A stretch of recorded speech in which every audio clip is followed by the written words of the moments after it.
most important and crucial period of your lives. For what you do now and what you decide now at this age may well determine which way your life shall go. And the question is whether you have a proper, a solid, and a sound blueprint. And I want to suggest some of the things that should be in your life's blueprint. Number one, in your life's blueprint should be a deep belief in your own dignity, your own worth, and your own somebodyness. Don't allow anybody to make you feel that you are nobody. Always feel that you count. Always feel that you have worth. And always feel that your life has ultimate significance. Secondly, in your life's blueprint, you must have, as a basic principle, the determination to achieve excellence in your various fields of endeavor. You're going to be deciding as the days and the years unfold what you will do in life, what your life's work will be. As you all know, the officer is documented academy aims to educate, inspire, and empower young men to reach their full potential. I have been involved with this organization because I love the work that they do. I have an 8-year-old son, and as you know, there are so many challenges that Black boys face. And so it's nice to see men who are invested and wanting to really be there, because as you know, one of the number one resilience factors for a young person experiencing challenges is having a loving, caring adult in their life. And so these men all make the time, and we're here to get out to a positive, strong start. As you know, OJ is now in its 4th year of operation. It started in 2017 after Officer Howard, after spending much time as a very diligent and hardworking police officer, wanted to make a greater difference. In 2016, there were 13 young men in the city of Evanston who were the victims of gun violence. All 13 were young Black men. Officer Howard's work on the street, while effective, he felt could be further enhanced by doing more than just his patrol on the street.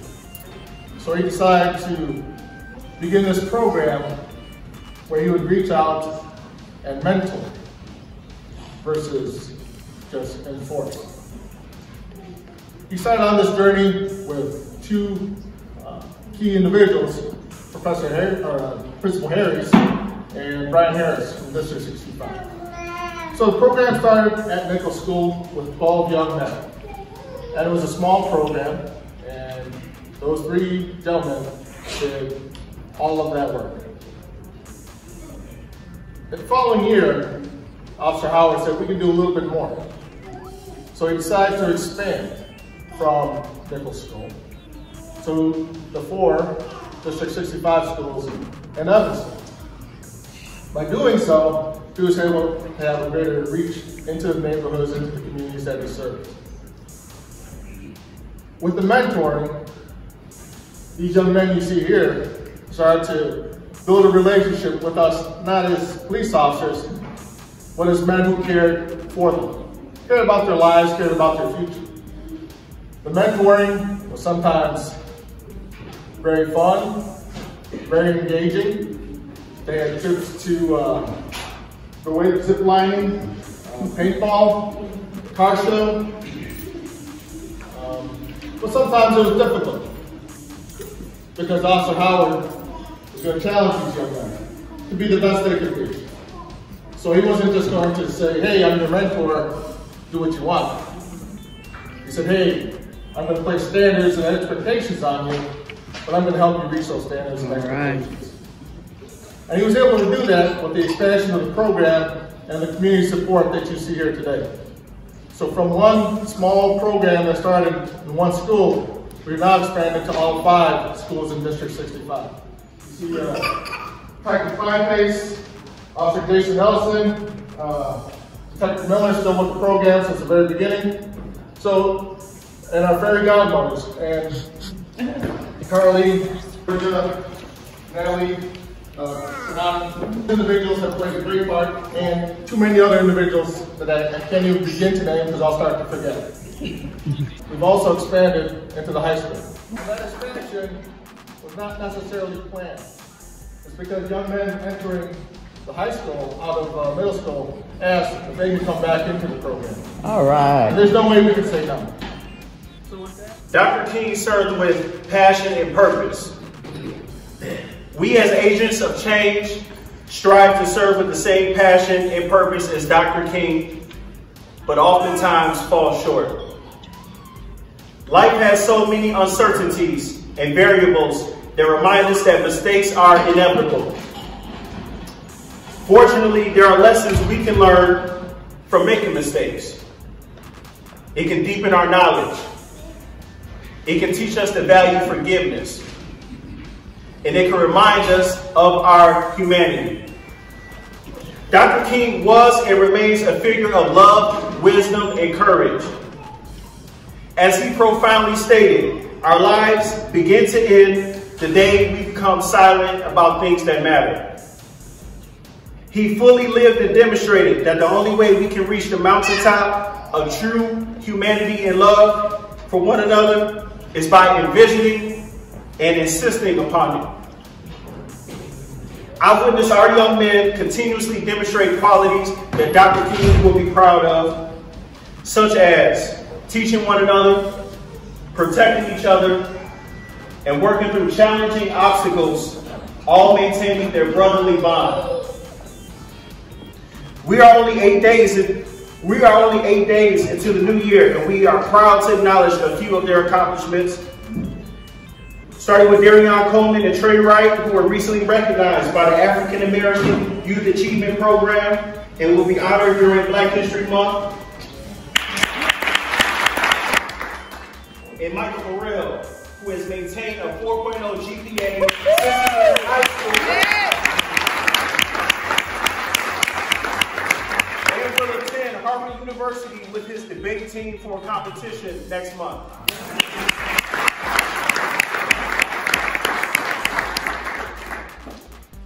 With all of their accomplishments, our community must stand strong in full support of our young men. They will make mistakes, but it's vitally important for us to encourage them relentlessly and to never give up. Encourage them to never give up. Dr. King persevered despite the personal sacrifices and dangers he encountered. And we must teach our young men to do the same. It is my hope that this community will join us in revitalizing love, wisdom, and courage as Dr. King did. Thank you. I've challenged OGA, and I've had a conversation with Adam about some kids that I know that none of us want to deal with. But those kids need to be pushed to this level of self-actualization. And I'm challenging you guys in public to do that. What they're doing is a great job, but I know many boys that are really, they're criminal. Yes. They're criminal, and they need to be uplifted as well. OGA is a wonderful program. I have not seen anything like it. I wish this could be pushed to the south suburbs. This could really be a national model on how to bring these young boys up. And what is great about this is the citizen and public support that we get for this program. Yeah. Funding is always an issue with these programs coming from a government perspective. So I want to keep that strong, and I want to keep you all engaged in pushing these kids toward away from the pipeline to prison. Indeed. My focus today is simply the power of mentors, vulnerability, and character development. The goal today is just to acknowledge a few things about society that some of you have been wondering about, some things about yourself, some things about our community, and I want to model publicly some things that you can start working on immediately to push yourself to get on the path towards your dreams. So my story starts with me as a child on my 9th birthday, receiving a call from my father, promising to pick me up and take me to ice cream. Since I was the second oldest of my mother's and father's 5 children, I felt like I should have seen the writing on the wall. But I didn't, because nobody could tell me about my dad. He failed my older brother Gil a few times, but somehow I thought this time it would be different for me, because I wasn't asking for much. I just wanted ice cream. But I was mistaken, just as the rest of my siblings were. My father was the first person to ever break my heart. And I will never forget that call on my birthday when he promised to pick me up. He never came. Never showed up. As I sat in the windowsill, next to the frost, my sweatshirt was drenched in tears of pain, extreme isolation, and loneliness that entered my body and stayed with me for nearly 20 years. As I reflect, I just needed my father to make time for me, to tell me that I mattered to him. And I needed him to tell me that he loved me. I needed to hear his voice tell me that he was proud of me for my report card, for my performance at countless track meets and math competitions and basketball games and football games. But he never came, not one time. The dysfunction that I was a part of caused me to express myself as a teenager through fighting, not trying my best in games and competitions, and I became fearful of showing people who I really was because I worried that they would let me down and leave me just like my dad. But I met a man in middle school whose name was Reggie Johnson. His son Randy was in many of the same classes as me, and we hooped together. Reggie became my mentor. He taught me many valuable lessons about what it meant to be a real man. He taught me about fairness when he handed me the same amount of money that he handed his sons each time we went to basketball games and movies and other events. And he gave me the same physical reminder that he gave Randy each time we got out of line. Reggie doesn't know this, but his relationship as my mentor has saved my life, because he helped to neutralize the effects of the pain that my father caused in my childhood. That relationship simply gave me hope. It literally took me from a fragile kid who peed in the bed because I was afraid of the mice and roaches in my family's project apartment to the first graduate of college in my family with a 4-year degree, a master's degree, and a doctorate.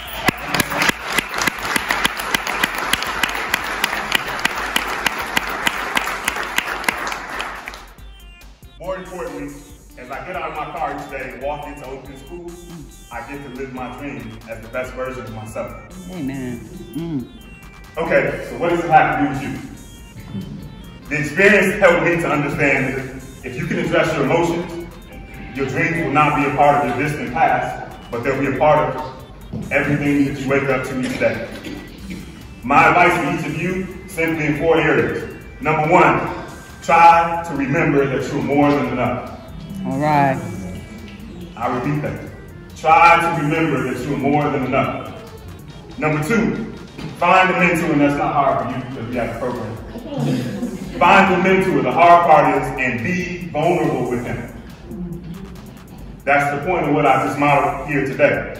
I'm not telling you my story because I want people to feel sympathy, but I need you to understand the power that lies in the emotions that radiate in your body. You cannot hold what you experience inside and expect to accomplish your dreams and your goals. You have to let it out. And your mentors will be able to help you make sense of this complicated world in a way that will allow you to make your dreams real. So, number 3, find your dream. Yes. Now let me clarify. Find your own dream. You find your own dream. So many people are watching people like Zion Williams, Joe Burrow, and John Moran on TV live their dreams. But we're making a mistake to think that that's the same dream as our own. Now, I don't mean to say that nobody can make it to the league sitting here today, because you probably can. But I'm saying that you can create your own league if you know the gifts that radiate in your body that you can have and make sense of. So, number 4 is live your dream. Not with pride and dignity, not with pride, but with dignity and integrity. Treat people with respect all the time, even those people who don't seem to deserve it. In closing, I would like to leave you with this. My journey through playing football in elementary school, high school, and college helped me to understand that while our physical skills can give us the ability to entertain a stadium full of people, it is our emotions and talents and character that allow us to empower the masses.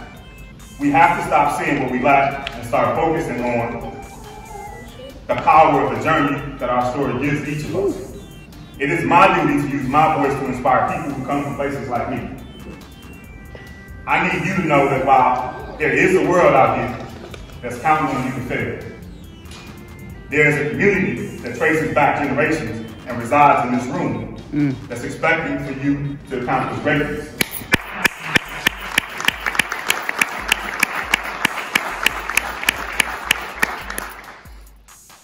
And we won't stop at any cost to make sure you get it. All right. So, I just need you to know as I wrap up here, you have so much to offer the world, and I'm not expecting anything less than excellence along your journey. Thank you all for this wonderful opportunity and keep up the great work. We see you. We see you. We appreciate you. We appreciate you. And we celebrate you. And we celebrate you. Just for a quick moment, can we have all of our OGA parents stand? Please stand.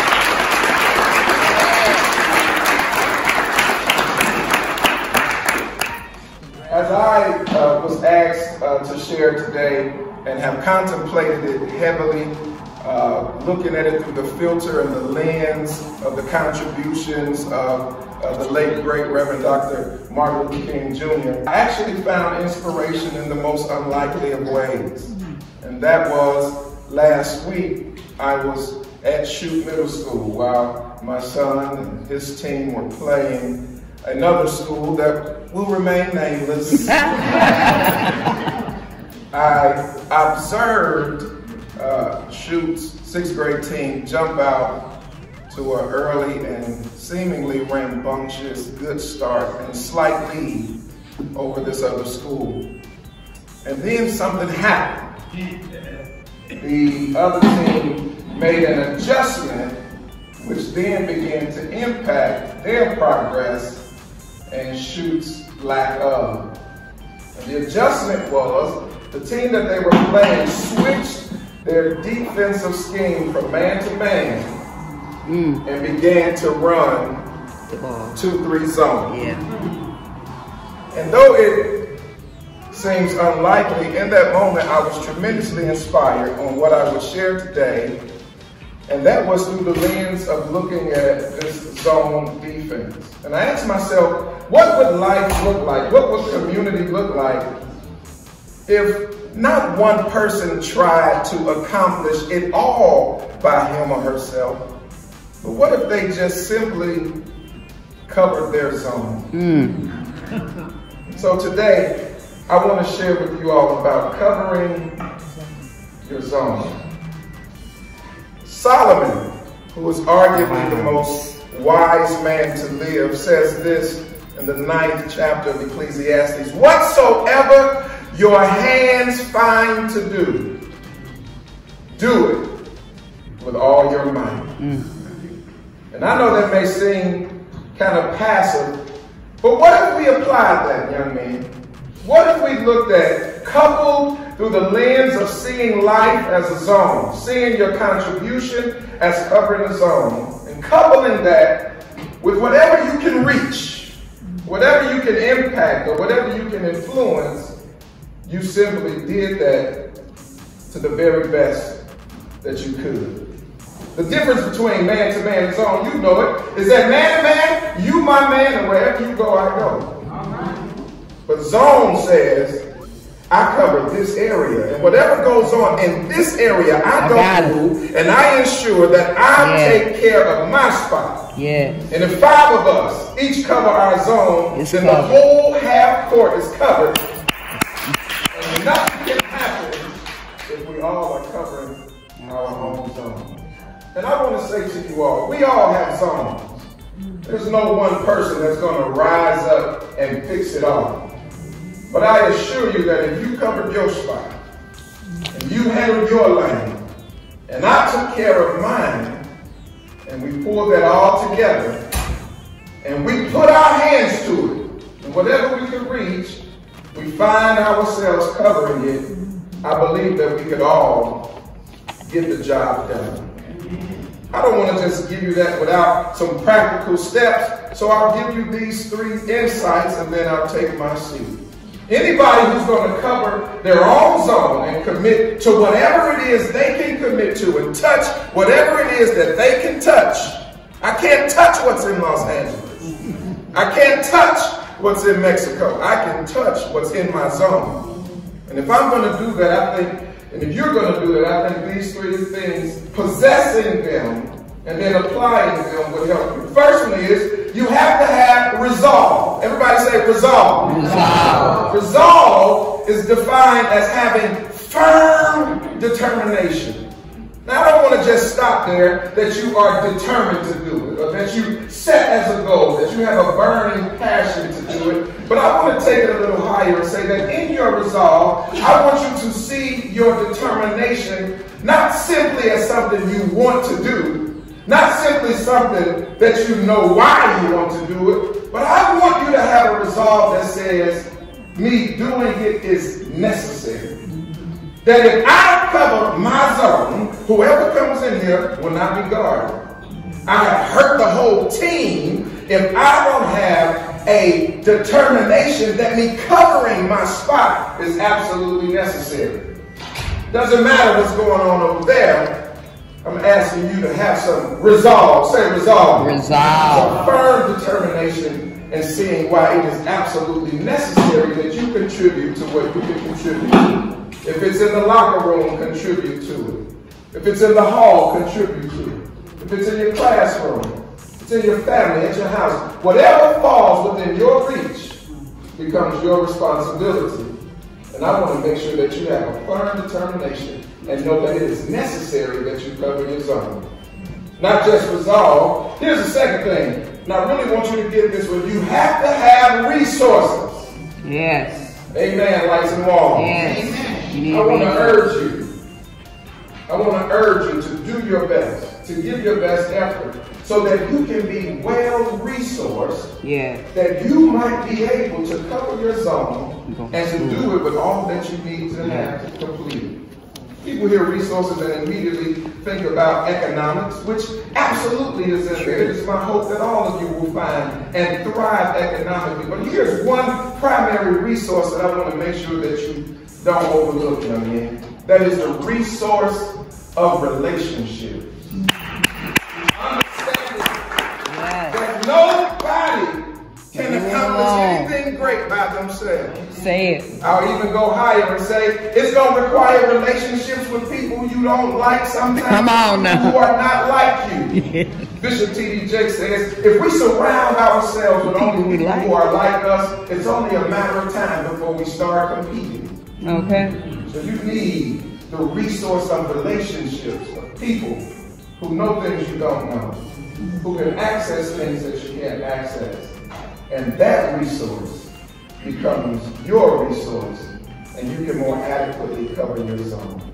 Well, I've bored you long enough, so let me begin to close. Let's review. If you're going to cover your zone, you first need to have resolve. Everyone say resolve. Resolve. You're going to cover your zone. You secondly need to possess resources. Somebody say resources. Resources. And here's the third one. You're going to cover your zone, young men. You have to possess resilience. Yes. Merriam-Webster defines resilience as being able to recover or adjust to misfortune or change. You will cry. Your feelings will get hurt. People will mistreat you. People will try to block or stop you. That's not the issue. The issue is, do you possess the resilience to be able to have opposition, to hit bumps in the road, to sometimes not have everything you think you need, and still keep pressing to get the job done? Don't settle for excuses. Don't matter who don't like it. Don't matter what they try. You have to ensure that you can adjust or bounce back from misfortune or changes or negative circumstances and continue to press forward and get the job done. Since it's Dr. King weekend, I want to leave you with this. If you cannot fly, run.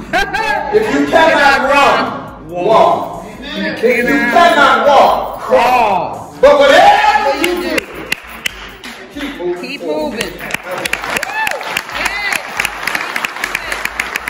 As I say these words, I want you gentlemen to repeat after me. I say your name. Pledge to always maintain a positive attitude.